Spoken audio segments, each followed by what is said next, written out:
क्या लेके आया? आमलेट बना के लाया क्या? सॉरी भाई। क्या बोला? फिर से बोल।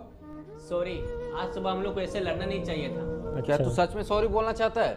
हाँ भाई, सच में सॉरी बोल रहे हैं। सिर्फ 2 ही बर्तन तो था, या तो तुम धो लेता या हम। ठीक है, कोई सही बात बात नहीं। है। हम इस आमलेट में नमक नहीं डाले थे, हम दूसरा बना के लाते हैं। अरे भाई कोई बात नहीं, तुम इतना प्यार से बना के लाया है, हम बिना नमक का ही खा लेंगे। अरे नहीं भाई, ये ठंडा हो गया, हम दूसरा बना के लाते हैं ना। अरे भाई कोई बात नहीं, हम ठंडा ही खा लेंगे। अरे नहीं भाई, बोल रहे हैं हम दूसरा बना के लाते हैं। अरे भाई कोई बात नहीं, चलेगा, कोई बात नहीं। अरे छोड़ ना भाई, तुझे बार बार बोल रहे समझ में नहीं आ रहा है, इसमें हम जहर मिला दिए हैं।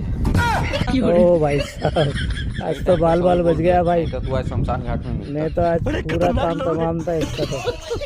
सॉरी बोलना चाहिए था।